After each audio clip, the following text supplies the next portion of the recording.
बिस्मिल्लाहिर्रहमानिर्रहीम। Dear students and viewers, अस्सलाम वालेकुम। तौकीर आबिद आपसे मुखातिब हूँ आईसेट एकेडमी के फ्लोर से, बीए इंग्लिश पेपर ए। और इस सिलसिले में आज हम आपसे शेयर कर रहे हैं पोइट्री का पोर्शन और पोएम्स में पोएम नंबर 3 जो कि है न्यू ईयर रेजोल्यूशन।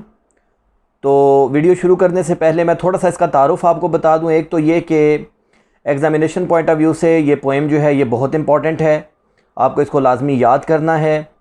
ख़ास तौर पे आज की वीडियो जिसमें मैं इसकी समरी और क्रिटिकल एप्रिसिएशन आपसे बयान करूँगा, तो ये बहुत अहम पोएम है। तो इसमें ये होता है कि हमेशा याद रखिएगा कि समरी में बाज़ औक़ात ऐसे नहीं होता कि लिखा है कि write down the summary of the poem, बल्कि ऐसे भी हो सकता है कि वो किसी हवाले से वो ये पूछ लें कि इसकी जो पोइटेस है वो है एलिज़ाबेथ सेवल, तो वो ये पूछ लें कि एलिज़ाबेथ सेवल ने वो कौन सी 3 रेजोल्यूशंस पेश की थी और वो कैसे इंपॉर्टेंट है।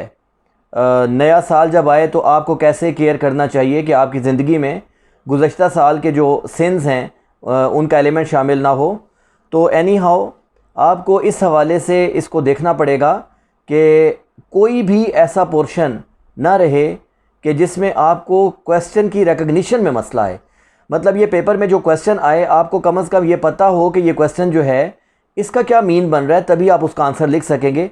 समरी और क्रिटिकल एप्रिसिएशन का फ़र्क वाज़े करने के बाद मैं वीडियो स्टार्ट करता हूँ। बाकायदा इसको मैं आपको लेसन स्टार्ट कर देता हूँ। देखें, फ़र्स्ट ऑफ़ ऑल समरी का मतलब होता है ओनली अबाउट द पोएम, जबकि क्रिटिकल एप्रिसिएशन का मतलब होता है about the poet, about the background of the poem and then about the poem, कि what is inside the poem. तो बहरहाल मैं अभी सबसे पहले new year resolution poem number 3 है, इसकी समरी शुरू करूँगा। और इससे पहले अगर यूट्यूब पे आपने हमारे चैनल को सब्सक्राइब नहीं किया तो हमारे चैनल को सब्सक्राइब करने के साथ साथ स्क्रीन पर मौजूद बेल आइकन को प्रेस करें ताकि आने वाली मुफीद वीडियोज़ बग़ैर तातुल के आपको उसके नोटिफिकेशंस फ़ौरन मिल जाएँ। सबसे पहले न्यू ईयर रेजोल्यूशन का खुलासा।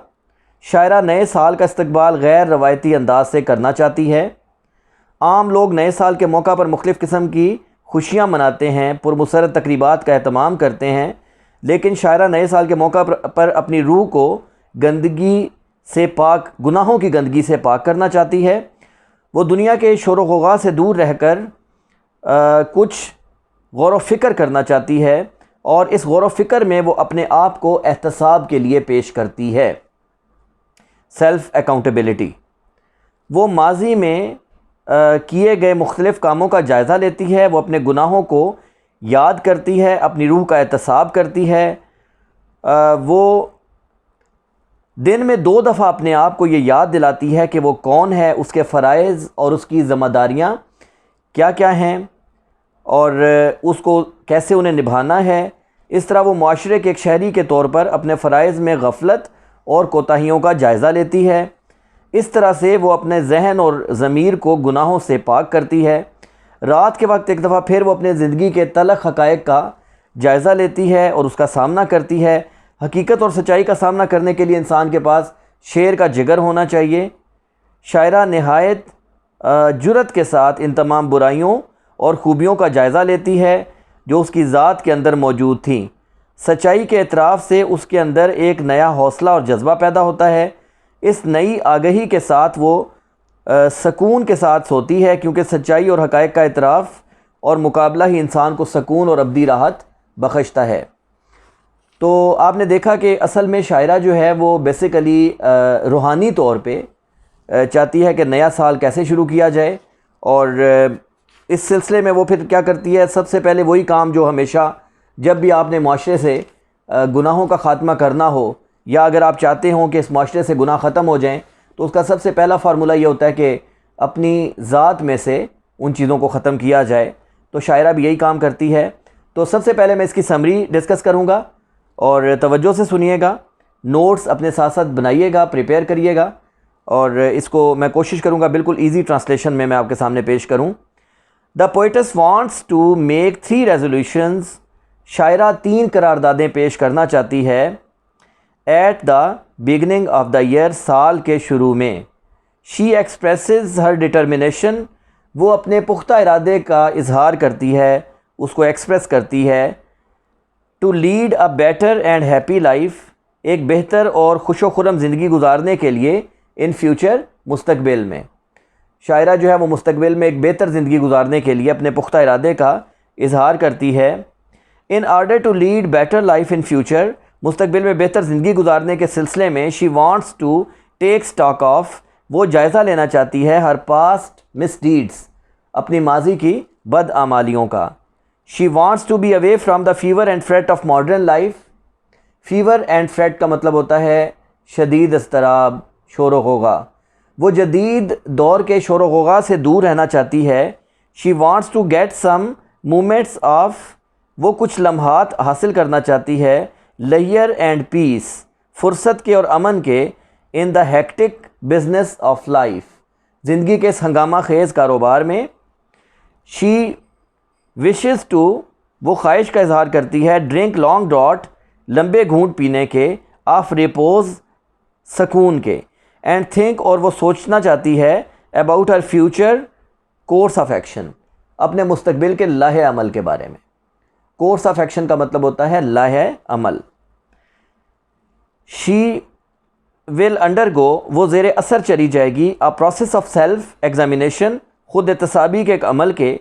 शी विल थिंक ऑफ, वो सोचेगी, her dealings with other people, दीगर लोगों के साथ अपने मामलात के बारे में। Her dealings with other people. She will decide her future course of action, वो अपने मुस्तकबिल के लाहे अमल का फ़ैसला करेगी, in the light of her last years since, अपने पिछले साल के गुनाहों की रोशनी में। इन दिस वे, इस तरह, she will purify her soul, वो अपनी रूह को खालिस कर लेगी, प्योरीफाई कर लेगी। The poetess wants to remind herself, शायरा अपने आप को याद दिलाना चाहती है, ट्वाइस अ डे, दिन में 2 मरतबा, हु शी इज़, कि वो कौन है, and what are her moral duties and responsibilities, और उसकी अखलाकी फ़राइज़ और ज़िम्मेदारियाँ क्या हैं, as a member of society, मुआशरे का एक मेंबर होते हुए। She will be aware of, वो आगाह होगी, किस चीज़ से, पास्ट सिंस एंड रॉन्ग्स, अपनी माजी की गुनाहों और गलतियों से, वो अपने माजी की गुनाहों और गलतियों से आगाह होगी। This self recognition will make her, ये जो ख़ुद एहतसाबी का अमल है, ये उसको बनाएगा किस चीज़ में, lead a better and moral life, ताकि वो एक बेहतर और अच्छी ज़िंदगी, अच्छी अखलाकी ज़िंदगी बसर कर सके। She will lead her future life, वो अपनी मुस्तकबिल की ज़िंदगी बसर करेगी, with some purpose in her mind, अपने दिमाग में कोई ना कोई पर्पज़ लेके, अपने दिमाग में कोई ना कोई मकसद लेके। एट नाइट, रात के वक्त, शी विल ट्राई टू, वो कोशिश करेगी, face the reality of life, कि वो ज़िंदगी की हकीकत का सामना करे। She will face the shortcomings, drawbacks and wrongs of her life, वो अपनी ज़िंदगी के शॉर्टकमिंग्स का, यानी नकाइस का, ड्रॉबैक्स का, ये भी नकाइस, अयूब मतलब ऐब वग़ैरह उनका, एंड रॉन्ग्स और गलतियों का, वो क्या करेगी, शी विल फेस, वो सामना करेगी, किस में, ऑफ लाइफ, अपनी ज़िंदगी के इन तमाम नकाइस का, क्वाइट करेजियसली, बिल्कुल जुरत के साथ। This recognition will comfort and soothe her, और ये जो ख़ुद आगही है, ये जो पहचान है, ये उसको पुरसकून कर देगी। यहाँ पे समरी एंड होती है। अभी हम इसकी क्रिटिकल एप्रिसिएशन देखते हैं। तो बिल्कुल वही चीज़ जो आपने मेरी प्रीवियस वीडियोस में भी देखी है कि मैं इस चीज़ पे बिलीव करता हूँ कि आप क्रिटिकल एप्रिसिएशन के 3 हिस्से बनाएं। पहले हिस्से में आप शायर के बारे में लिखें, दूसरे में आप नज़म के बारे में, उसके बैकग्राउंड के बारे में लिखें थोड़ा बहुत, और तीसरे में यही समरी लिख दें, तो आपको इंशाल्लाह क्रिटिकल एप्रिसिएशन में भी पूरे नंबर मिलेंगे। क्योंकि तनकीदी जायज़े का यही मतलब होता है कि उसमें शायर, नज़म का पस मंज़र और नज़म का ख़ुलासा बयान किया जाए। जी, तो क्रिटिकल एप्रिसिएशन को स्टडी करना शुरू करते हैं। Elizabeth Sewell is a living poetess. Elizabeth Sewell एक ज़िंदा शायरा है। Living poetess, she is a living poetess, वो एक ज़िंदा शायरा है। शी इज़ अ कीन ऑब्जर्वर ऑफ लाइफ, वो ज़िंदगी की एक गहरा मुशाहिदा करने वाली है। She has studied life very deeply, उसने अपनी ज़िंदगी को बहुत गहरे अंदाज में स्टडी किया है। And has drawn many right conclusions, और बहुत सारे दुरुस्त नताइज उसने अखज़ किए हैं फ्रॉम इट, इसमें से अकॉर्डिंग टू हर, उसके मुताबिक life must be spent consciously, ज़िंदगी को यकीनन शऊरी तौर पे गुजारा जाना चाहिए, and with the sense of discipline, और नज़्म व ज़ब्त के एक एहसास के साथ। It is absurd to spend life, ये बड़ी बेहुदा बात है कि ज़िंदगी को बसर किया जाए in a carefree and jovial manner. Carefree का मतलब होता है लापरवाही के अंदाज में, और जोवियल का भी सेम मीनिंग होता है। मतलब वो कहती है कि ये बड़ी एब्सर्ड बात है। एब्सर्ड का मतलब होता है बेहुदा, ABSURD। एब्सर्ड का मतलब क्या होता है? बेहुदा। ये बहुत बेहुदा बात है कि आप अपनी ज़िंदगी को बसर करें कैसे? लापरवाही के अंदाज में या फिर जोवियल मैनर में। We must take stock of, हमें यकीनन जायज़ा लेना चाहिए, our good and weak points, अपने अच्छे और बुरे नुकात का, थ्रू आउट द ईयर, तमाम साल। मतलब जितना साल गुजरे तो उसमें आप हमेशा ये चीज़ देखें कि आपकी ज़िंदगी में कौन से अच्छे पहलू थे और कौन से बुरे पहलू थे। इस तरह क्या होगा कि आप कंक्लूजन्स राइट लेंगे और फ्यूचर में वो आपको हेल्प करेगा। We should try to correct our weaknesses, हमें अपने गलतियों को बेहतर करने की, करेक्ट करने की कोशिश करनी चाहिए, बाय सेल्फ एग्जामिनेशन, खुद एहतसाबी के अमल से। इट इज़ आवर अकाउंटेबिलिटी, ये हमारा खुद एहतसाबी का अमल है, by our own conscious, by our own conscience, हमारे अपने ज़मीर के ज़रिए, विच करेक्ट्स आवर लाइफ, जो हमारी ज़िंदगी को करेक्ट करता है, बेहतर बनाता है। जी स्टूडेंट्स एंड व्यूवर्स, यहाँ पे मैं ये टॉपिक को एंड करता हूँ, इस वीडियो को भी एंड करता हूँ। आपकी समरी और क्रिटिकल अप्रिसिएशन जो है पोएम नंबर 3 की यहाँ पे एंड होती है। आई होप कि मैंने इसको इजी वर्ड्स के अंदर ट्रांसलेट करने की कोशिश की और मैं अपने मकसद में कामयाब रहा हूँ। और ये सब आप मुझे बताएंगे कमेंट्स के अंदर, सजेशंस दीजिएगा। कमेंट में अगर कोई बात समझ में नहीं आई इस लेक्चर में तो वो भी राइट करिएगा, और यकीनन आपकी राय जो है वो मेरे लिए बहुत ज़्यादा इंपॉर्टेंट है। इस हवाले से मुझे भी सीखने का मौका मिलता है। और इस वीडियो को लाइक करें, ज़रूर लाइक करें, ज़्यादा से ज़्यादा लाइक करें ताकि हमारी हौसला अफजाई हो। इस वीडियो को अपने दोस्तों के साथ शेयर करें। वीडियो को एंड तक वॉच करने का बहुत बहुत शुक्रिया जी।